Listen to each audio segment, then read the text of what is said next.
네. 거기서는 정청래 후보가 좀 우세한 흐름들이 기존에도 있던 상황이었는데 최근 조사들을 보게 되면 그 현상이 더 강화된 흐름들을 보여주게 됩니다. 네. 그래서 전체 결과에서는 그러니까 민주당 지지층 이외의 분들도 포함된 전체 국민 조사에서는 정청래 후보가 우세한 강세를 보이는 현상들이 있는데 네. 어쨌든 그럼에도 불구하고 이제 이번 전당대회이기 때문에 근데 민주당 지지층에서 이제 여론이 중요한 것이니까요. 그렇죠. 거기에서 보게 되면 이 본조사 같은 경우에는 39.4 대 37.5. 그러니까 정청래 39.4, 김민석 37.5.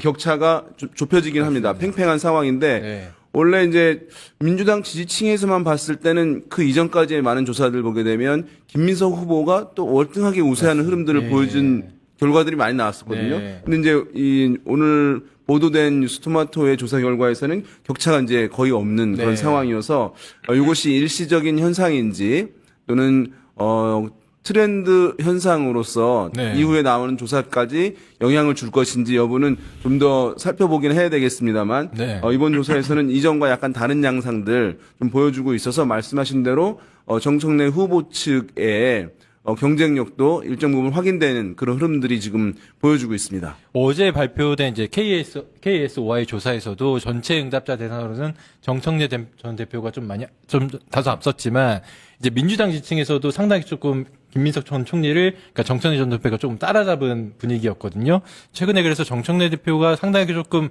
당 내부에 좀 많이 압박을 받는 상황임에도 불구하고 상당히 조금 버티든지 아니면 상당히 약진하고 있다 좀 이런 상황인데 소장님은 개인적으로 좀 어떻게 보셨습니까? 그 선거 초반에는 당심에서는 김민석 그 후보가 앞서고 있었고 네. 그리고 민심에서는 정청래 후보가 앞섰는데 그렇죠. 일반 그 민심이나 일반 여론조사에서 정청래 후보가 앞서는 거는 좀 두 가지 의미가 있다고 봅니다. 하나는 당 대표의 인지도에 대해서는 정청래 대표가 좀 확고부동하게 뭐 좋은 의미든 나쁜 의미든 이슈가 많았기 때문에 정청래 민주당 당 대표 이게 좀 등식화돼 있는 것 같고 그렇죠. 즉 인지도가 지지도로 전환된 측면이 많은 것 같고요. 또 한 측면을 보자면 이게 유리할지 모르겠는데 지방선거에서도 드러났던 이재명 대통령에 대한 견제 심리가 일반 여론조사에서 정청래 대표의 지지로 드러나는 게 아닌가. 그래서 이거는 전당대회를 잘 아시겠지만 그 당원 당심이 70%고 민심 여론조사 30%인데 네. 일반 여론조사에서 이재명 대통령의 견제 그 지지가 높다는 것은 결국 반명 후보임이 그 일반 여론조사 민심에서 드러나는 게 아닌가 싶어서 당심이 전당대회를 결정하는 그 이번 당대표 선거에서 정청래 대표에게 유리할 것만 같지는 않다. 역설적으로 여론조사 일반 여론조사에 높은 것이 네. 지지층을 결속시키는 그런 작용을 할 가능성도 있다는 생각이 듭니다. 네. 실제로 이제 전체 결과에서 정청래 후보가 많이 월등하게 높잖아요. 네. 거기에 또 상당 부분은 이제 보수 성향층에서 높게 응답을 받고 그렇죠. 있는 네. 측면이 있습니다. 그러니까 보시게 되면 보수 성향층이라고 자신을 밝힌 사람들 중에 26%가 이제 정청래 후보를 지지한다고 했고 김민석 후보에 대해서는 이제 15.1%니까 격차가 좀 이제 있는 그런 상황입니다. 되게 보게 되면 상대 쪽의 진영에 있는 분들 같은 경우에는 이제 다른 정당, 경쟁 정당의 전당대회에서 당대표 누가 됐으면 좋겠다고 물어보는 거잖아요. 네. 원래는 사실 뭐 없다가 나오는 것이 일반적이긴 한데 그렇죠. 되게 이제 응답을 하게 되는 경우는 정말 이제 어쨌든 코드가 맞아서 마음에 들어서 지지하는 경우도 있고 또 하나는 그쪽 진영에서 어떤 주류로부터 약간 핍박을 받는 것 같은 네.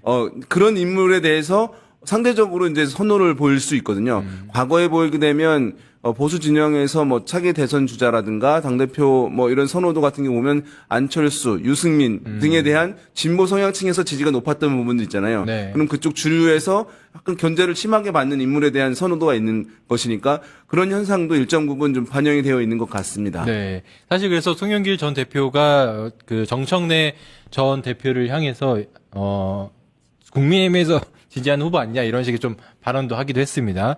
이제 오늘 여론조사 결과를 좀 더 구체적으로 살펴보면 이 민주당의 세대 기반이라고 할 수 있는 40, 50대에서는 정청래 전 대표가 40% 이상의 좀 지지를 받았고요.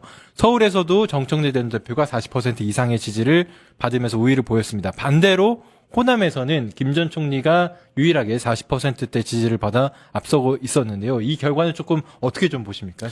뭐 진보층 내에서 정청래 후보의 지지율가 앞선다는 것, 그리고 민주당의 전통적 지지층 세대에 있어서 40대에서 앞선다는 것은 실제로 정청래 후보의 지지층들이 결속하고 있다. 네. 그 결속의 원인은 뭐 유시민 작가가 불을 지핀 중도 실용 노선과 개혁 진보 노선 중에서 우리 민주당이 개혁 진보 노선으로 가야 한다라고 하는 그 이야기를 통해서 아마 적극적 지지층들이 정청래 후보에게 그 결집한 것도 있는 것 같고, 특히 보안수사권 폐지와 관련해서 최근에 일련의 광주 여고생 살인 사건이라든가 이런 것 때문에 보안수사권에 대해서 유지해야 되는 것 아닌가라고 하는 여론들이 있음에도 불구하고 네. 민주당의 그 열성적 지지층 내에서는 이번에야말로 검찰을 개혁하지 않고서는 안 된다.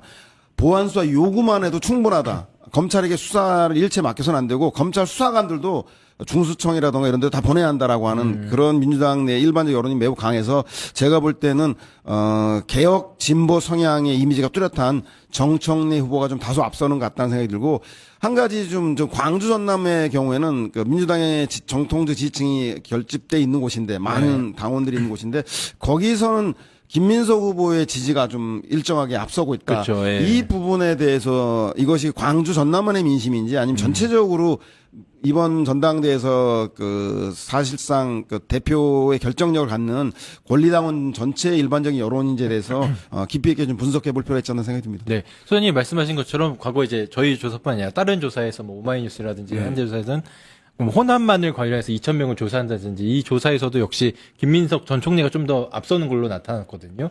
이 그래서 부분은 좀 이렇게 어떻게 되면 약간 어떤 수도권 대 호남 뭐 이런 네. 이제 구도도 이제 얘기할 수 있는 상황이긴 할 텐데 네. 제가 봤을 때 이제 수도권 같은 경우는 후보들에 대한 이제 권리당원들의 지지가 비교적 좀 다양성이 표현될 가능성이 이제 있다고 봅니다. 지난번 이제 지방선거에서도 보게 되면 경선 더불어민주당 경선에서 보게 되면 뭐 서울에서 나타난 현상, 뭐 명필 후보에 대해서는 끝까지 당원들이 지지해준 흐름도 있었지만 보게 되면 경기도지사 경선 같은 경우에는 친청 성향이 강했던 인물이라고 평가됐던 추미애 후보가 압도적으로 이긴 그렇죠. 있었잖아요. 네. 또 이제 뭐 친명 후보의 이제 이미지로 비춰졌던 한준호 후보는 득표율이 이제 아주 높지는 않았던 그렇죠. 것이잖아요. 네. 그러니까 수도권 같은 경우는 좀 다양하게 권리당원들의 흐름이 나타날 수 있을 가능성이 이제 있는 거죠. 지난번 그런 이제 흐름들을 보게 되면. 네. 다만 이제 호남 같은 경우는 지리적으로 이제 단일하고 어떤 단일성이 좀 더 강한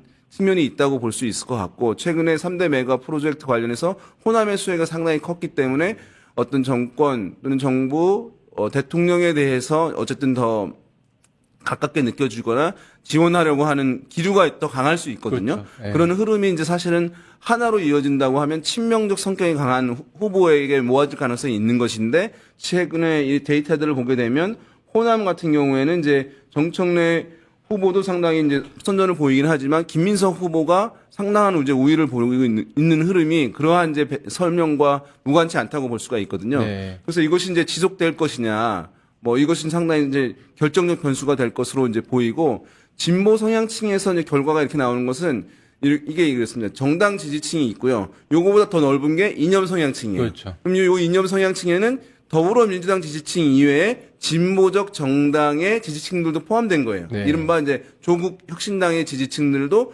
민주당 지지층 외에 진보 성향층에 포함되니까 거기서 이제 진보 성향층에서 강세를 보이는 후보는 민주당 지지층 이외에 뭐 조국 혁신당 등의 지지를 받는 경우에는 더 이제 높은 지지를 얻게 되는 흐름들이 있는데, 그것이 지금은 이제 조국 혁신당과의 합당 이런 것들을 좀 전면에 내세우고 있는 정청래 후보에게 그런 이제 진보적 정당의 지지층들의 흐름들이 모아지게 되면서 격차가 더 커진 것 아닌가, 이렇게 분석해 볼 수 있겠습니다. 예전 여론조사 결과를 분석할 때는 이제 진보층과 민주당 지지층을 이제 그 당심으로 좀 많이 좀 봤는데, 최근에 이제 민주당 전당대회에서는 확실히 정청래 대표를 지지하는 조국혁신당 지지층이 지지율이 월등히 높기 때문에 네. 또 진보층과 민주당 지지층의 좀 결과도 많이 좀 달라지는 양상이 부분에서 아닌가. 지금 약간 볼 예. 필요 있는 것 같습니다. 그런 것 같습니다. 이번에는 민주당의 차기 당대표 이순희 조사를 좀 보려고 하는데요. 이순희 조사에서는 이순희로 누굴 가장 먼저 지지하느냐 이 부분에서는 송영길 전 대표가 22.2%로 가장 높았고요. 그 뒤를 이제 김민석 전 총리와 고민정 의원 등이 이어갔습니다. 이 결과는 좀 어떻게 보시는지 궁금한데 소장님이 좀 어떻게 보셨습니까? 제가 볼 때는 그 1, 2위 간의 경쟁이 너무 치열해져서 네. 사표 만들기죠. 이순위 표를. 네. 즉 김민석 후보 측과 정청래 후보 측은 절대 상대 후보를 2순위로 찍지 않습니다. 그래서 아마도 3순위 송영길 후보에게 그 지지 함부로 인해서 자신의 정청래 후보는 정청래 후보 측은 김민석 절대 안 된다. 네. 김민석 측은 절대로 정청래 안 된다. 그러니 네. 당연히 송영길 후보 측으로 양측의 표가 모이게 그렇죠. 되는데 네. 문제는 그 1등, 2등의 2순위 표는 아무 의미가 없습니다. 그렇죠. 사표가 네. 되는 거고요. 맞습니다. 결국 송영길을 지지했던 표 중에서 2순위 표가 어디로 갈 것인가가 네. 결정적 변수인데 요걸 보면 친이 친명 간의 갈등이 생각보다 강하다. 또 하나는 측면에서는 그렇기 때문에 송영길의 중재적 역할에 대한 그 당원들과 일반 국민들의 여론이 반영된 그런 결과가 아닌가라는 생각이 듭니다. 네. 여기서 보면 이순위 투표에서 보면 정청래 전 대표 같은 경우에는 10%도 채 되지 않았거든요. 이순위로 선언한다는 게. 그만큼 이제 1순위로 정청래 전 대표에 대한 지지세가 굉장히 조금 견고하게 쌓여 있는 반면에 2순위에서는 좀 정청래 전 대표의 지지세가 좀 약화됐다. 이런 좀 평가도 가능한데 좀 어떻게 아마도 보십니까? 지금 이제 구도가 이제 정청래 전 대표, 정청래 후보 측과 나머지 친명적 성향이 있는 인물들의 이런 구도로 이어지다 보니까 이순위 표에서는 그래도 내가 처음에 지지하는 후보와 뭔가 이제 유사성과 이제 연대 흐름을 갖고 있는 후보에게 이순위 표가 갈 수밖에 없는 거잖아요. 네. 그러다 보니까 나머지 약간 친명적 성향에 있는 인물들로 분산이 되고 네. 반면에 대립되고 있는 구도를 갖추고 있는 인물 정청래 후보에게는 친명적 성향에 있는 후보들의 이순위 표가 거의 가지 않는 이 현상이 매우 뚜렷하게 확인되고 있다고 할 수 있는데 네. 지금 이제 그래픽에는 없습니다만은 우리 이제 서양우 평론가님께서 매우 중요한 말씀하셨는데 많은 이제 조사 결과 데이터들이 있잖아요. 네. 제일 중요한 거 하나를 꼽으라고 한다면 3위를 할 것 같은 후보. 이제 네. 5명에서 컷오프 되면 3인이 되잖아요. 그렇죠. 그럼 이제 1등, 2등, 3등이 이제 본선에서 이루어지는데 네. 그 3등을 할 것 같은 후보의 2순위 표의 향방. 네. 이게 가장 중요한 거예요. 맞습니다. 제가 봤을 때 물론 어떤 후보가 압도적인 지지를 받아서 처음에 그냥 끝내버릴 수는 있어요. 50% 넘어서. 근데 네. 그게 아니라고 한다면 3등 하는 후보의 2순위 표의 향방. 그럼 만약에 이제 우리가 단정할 수는 없습니다. 아직 선거가 끝나지 않았기 때문에 그렇지만 지금의 흐름으로 봤을 때는 이제 송영길 후보가 3위 가능성이 있는 거잖아요. 그렇죠. 예. 그럼 송영길 후보의 2순위 표의 향방이 어떻게 될 것이냐. 그럼 이제 이 조사는 교차 분석을 통해서 확인할 수가 있는데 지금 제가 살펴보니까 송영길 후보를 1순위로 지지했는데 거기에 2순위 표 흐름 53.9%는 김민석 후보한테 이동을 해요. 네. 절반가량이. 네. 그다음에 고민정 후보에게 10.5, 정청래 후보에게는 19.6. 그러니까 네. 한 20%포인트, 네. 20% 정도가 이제 정청래 후보 쪽으로 가는 것이니까 지금 보게 되면 절반 가까이는 김민석 후보. 그럼 또 고민정 후보한테 간 것도 영향을 좀 더 받을 수, 분산이 되겠죠, 나중에. 네. 그런 상황이고 이것이 이제 모름무응답이 있을 수 있잖아요. 그러면 그것을 제하고 다시 100%로 하니까 사실 50% 포션이 커질 수 있는 거예요. 그래서 지금 흐름에서는 그것이 이제 김민석 후보 측으로의 연계 가능성이 좀 높게 나오는데 그래서 정청래 후보 측에서는 캠페인이 본인 이제 어째 부각하는 것들 또 권리당원들에게 어필하는 것이 이제 1차적으로 중요하긴 할 텐데 이 3위 할 것 같은 송영길 후보 측의 2순위 표에서 얼마만큼 끌어올릴 수 있을 것이냐. 이건 매우 중요한 이제 과제가 아마 정청래 후보 측에는 될 것 같아요. 그래서 아마도 캠페인 잘 보시면 아시겠지만 이후에 송영길 후보를 비판하는 두 네. 후보의 모습은 아마 그렇죠. 찾기 힘들 거라고 그렇죠. 보입니다. 왜냐하면 네. 공격하면 2순위 표가 안 올 것이기 때문에 네. 그런 부분도 지켜보면 좋은 포인트가 되지 않을까 생각됩니다. 그 지도부가 손호투표를 이번 당대표 선거의 룰로 채택한 것도 제가 볼 때는 김민석 후보에 유리하기 때문에 그런 것보다는 너무 친이 친명계 갈등이 너무 심하기 때문에 이 선호투표제의 가장 큰 장점이 네거티브 공세보다는 말한 대로 그 3등의 2순위 표 때문에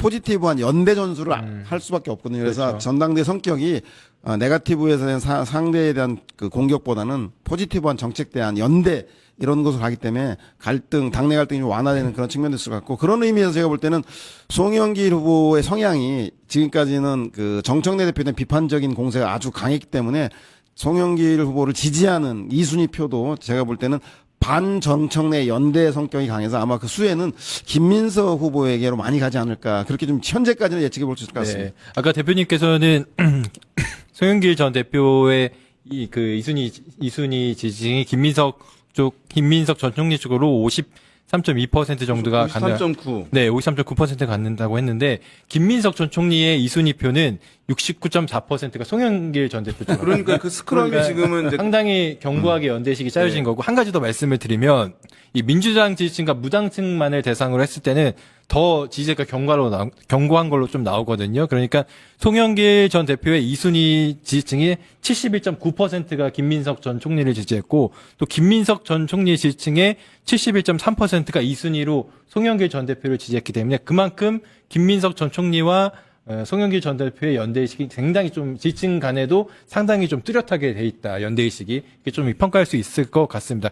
그렇기 때문에 어느 때보다 이제 3등이 누가 할 것이냐 이 부분이 굉장히 중요할 것 같은데 오늘 예비 경선 결과가 나오거든요. 5시 반에 발표를 한다고 하는데 3강에 누가 되고 이제 3위가 누가 될지 이 부분을 조금 더 지켜봐야 될 것 같습니다. 결국에는 현재 이런 여론조사 결과에 따르면 결국에는 나중에 전당대회에서 3파전이 이루어졌을 경우에 그러니까 김민석 전 총리, 송영길 전 대표 그리고 정청래 전 대표가 본선에 올라간다고 봤을 때 과연 끝까지 김민석 전 총리와 송영길 전 대표가 연대할 것이냐 이 부분도 좀 관심이 가거든요. 좀 어떻게 진행될 걸로 좀 보십니까? 아니 뭐 그 당밖의 선거라면 여러 가지 변수가 여론의 그 동향이라든가 변수가 있을 텐데 네. 당심이 70% 반영되는 데서는 큰 변수는 그 있기 쉽지 않고요.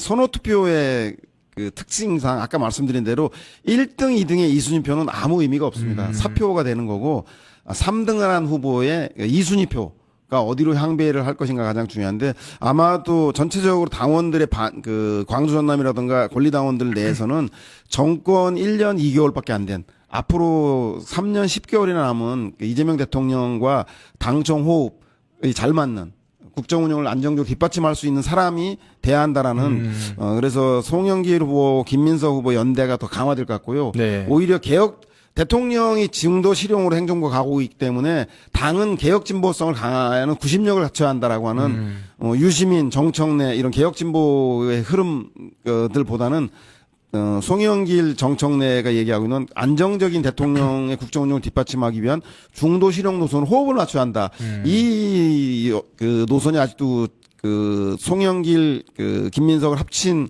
지지율로 나타나고 있지 않나 생각이 듭니다. 네. 이게 이제 이 제도가 이제 1순위를 뽑고 2순위를 뽑잖아요. 네. 이제 요것은 이제 유불리가 후보들한테 있을 텐데 1차적으로는 2순위 표를 많이 받는 송영길 후보가 이 제도의 수혜자라고 얘기를 많이 할 수는 있어요. 네. 1차적으로. 네. 그렇지만 한편으로는 피해자이기도 해요. 왜냐하면 1순위, 2순위 두 표를 행사할 수 있는 거잖아요. 사실상. 네. 물론 3순위까지도 할 수도 있을 텐데 그런데 그러면 사람들의 심리가 1순위는 이제 뭐 당선 가능성이 더 높은 사람한테 표를 주고 2순위는 덜하지만 내가 뭐 원래 마음에 들었던 사람에 투표할 수 있거든요.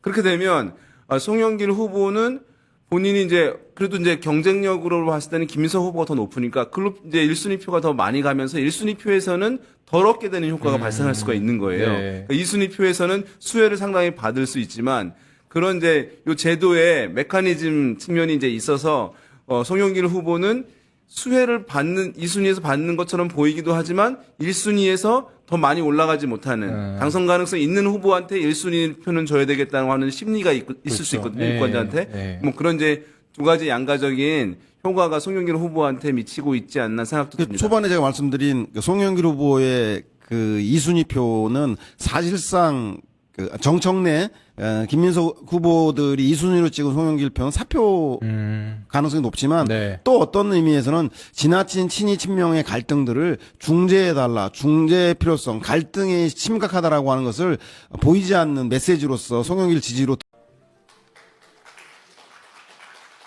이 꽃은 450명의 중앙위원 동지 여러분, 57만 명 이번 투표에 참가해 주신 동주 여러분, 전국에 계시는 박선원을 지지한 모든 동지 여러분께 바칩니다. 감사합니다. 존경하는 국민 여러분, 동지 여러분, 우리 당에 대해서 걱정이 많습니다. 집권 야당이냐 도대체 여당은 존재하느냐? 지난 1년 무엇을 했느냐? 질타가 쏟아집니다. 위기입니다.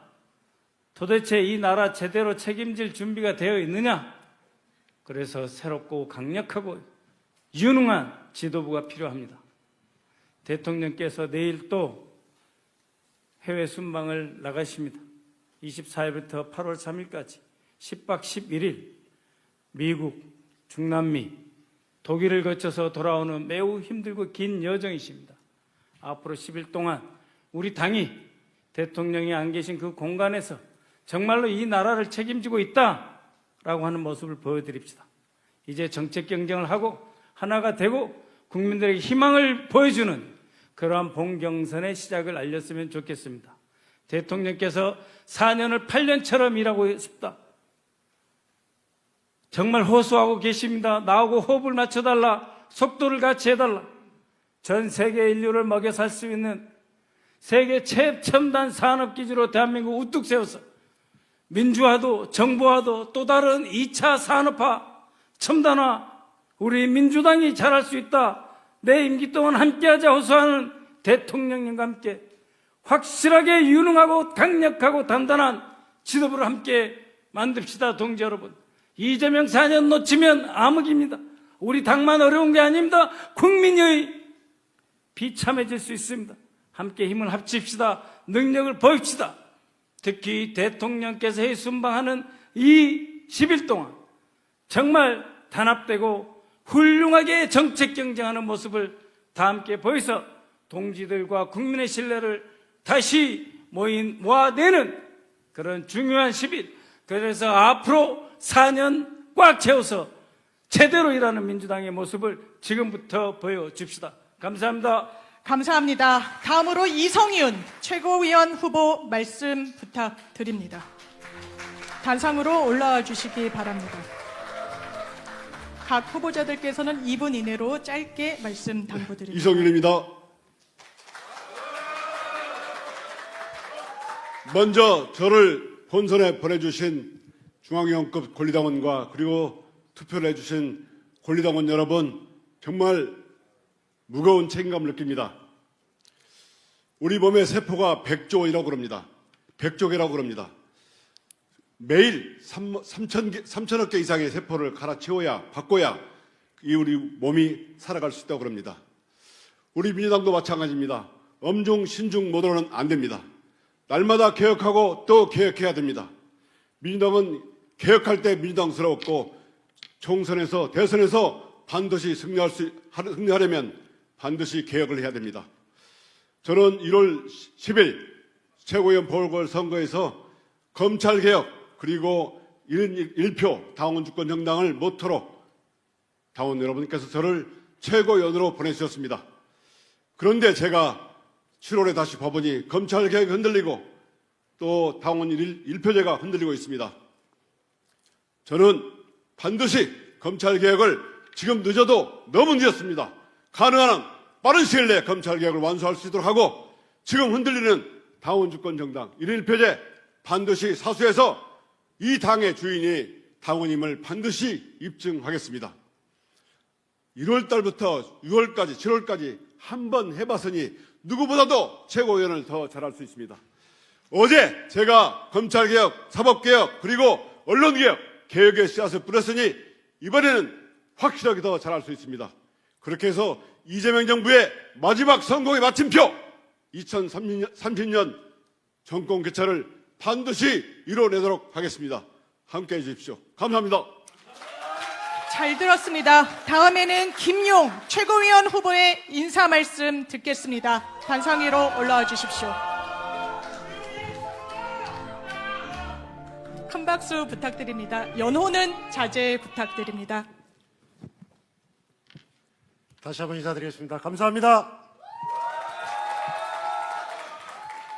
예비 경선을 통과할 수 있게 여러모로 도와주신 많은 당원 동지 여러분, 중앙위원 여러분들 정말 감사드립니다. 열심히 하겠습니다. 기쁨의 마음도 잠깐이고 이 자리에 안 보이는 저와 함께 뛰었던 동지들 10여일간의 이 레이스였지만 정민철 우리 청년 후보, 또 KDLC에서 나온 자치문권의 씨앗을 심기 위해서 왔던 우리 박성원 시장님, 그리고 저의 친구이자 이재명 대통령을 검사들이 잡으려고 했을 때 작년도 조작 기소 대응 TF 국정조사 국정감사에서 혼신의 힘을 다해서 정치검찰들을 잡으려 했던 이건태 후보가 들어오지 못한 아쉬움이 있습니다. 이분들의 목까지 제가 함께하도록 하겠습니다. 오늘 제가 장유선의 취재 편의점에서 검찰 얘기를 하길래 오세훈이 이제 서울시장 날아가게 되고 한동훈이 남았다 그 얘기를 하더라고요. 그래서 제가 한동훈을 내가 잡겠다. 정치검찰 개혁은 기본이고 4년 전 이재명을 사냥하기 위해서 벌였던 추악한 정치검찰의 뿌리들은 김용희가 반드시 잡겠습니다. 여러분들과 함께 이재명답게 김용답게 모두의 민주당 안에 우리 청년 정치 그리고 자치분권 모든 것이 꾸역꾸역 담아서 큰 길을 나갈 수 있도록 최선을 다하겠습니다. 많이 도와주십시오. 감사합니다. 감사합니다. 이어서 한민수 최고위원 후보 인사 말씀 듣도록 하겠습니다. 단상 위로 올라와 주시기 바랍니다.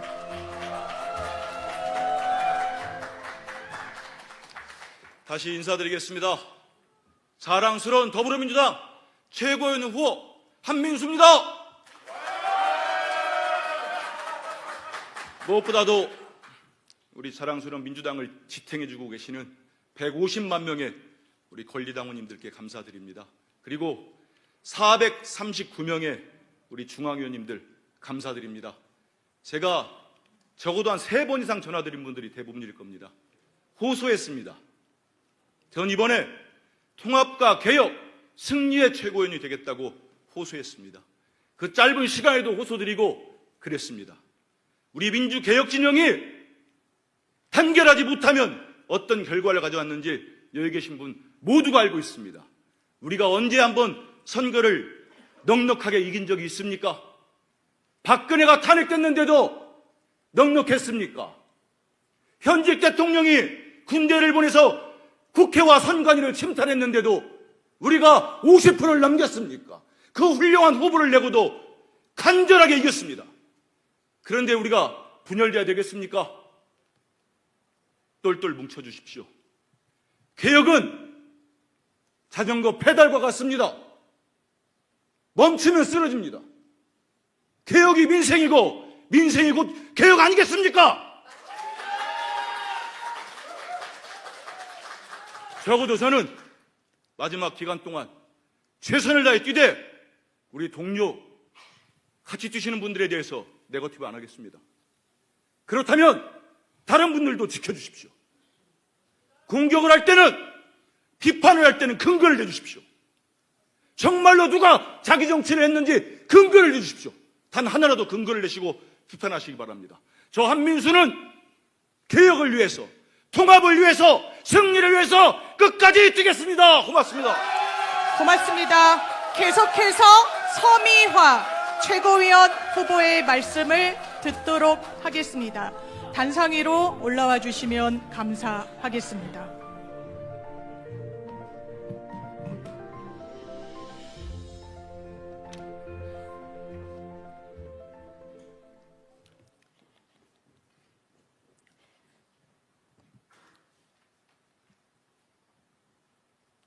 존경하고 사랑하는 당원 동지 여러분, 소리로 보는 시각장애 여성 최고위원 후보 서미아입니다. 고맙습니다. 당원 동지 여러분들께서 저 서미아를 봉경선 후보로 보내주셨습니다. 진심으로 다시 한번 감사드립니다. 감사합니다. 당원 동지 여러분의 한 표 한 표는 저 개인을 위한 것이 아니라 대체 불가 대한민국 이재명 국민주권정부 성공을 위해 든든하게 뒷받침하라는 당원 동지 여러분들의 준엄한 명령이라고 생각합니다. 누구도 배제되지 않는 모두의 민주당을 만들라는 명령이기도 합니다. 내란의 밤 국민과 함께 대한민국 민주주의를 지켰듯 이제 이재명 대통령을 지키고 민주당을 지키고 통합 정치, 책임 정치로 다시 이기는 민주당을 만드는 길에 저 서미아가 앞장서겠습니다. 집권 여당 민주당은 더 강해져야 합니다. 더 유능해져야 합니다. 더 넓어져야 합니다. 여성, 노인, 장애인, 아동, 청년 등 사회적 약자의 목소리가 변방이 아닌 민주당의 중심에서 울려 퍼지게 하겠습니다. 네, 박수 치려면 확실히 치시오. 네, 네, 감사합니다. 네. 평생을 소리로 보는 장애 여성으로 살아온 저 서미아가 더 넓은 민주당, 일 잘하는 더 유능한 민주당이 되는 길에도 앞장서겠습니다. 당원 동지들과 함께 본 경선에서 반드시 승리해 대체불가 대한민국, 이재명 국민주권 정부의 성공을 확실하게 뒷받침하는 민주당이 되도록 하겠습니다. 2028년 총선 승리와 2030년 제5기 민주정부 재창출의 길에 혼신의 힘을 다하겠습니다. 존경하는 당원 동지 여러분, 저 서미아에게 끝까지 힘을 모아주십시오. 최선을 다하겠습니다. 감사합니다. 감사합니다. 이번에는 최민희 최고위원 후보 말씀 부탁드립니다. 단상 위로 올라와 주시면 감사하겠습니다. 연호는 자제된다는 점 다시 한번 안내 부탁드립니다. 박수만 당부드립니다. 최고위원은 당대표님을 돕는 사람들이라고 생각합니다.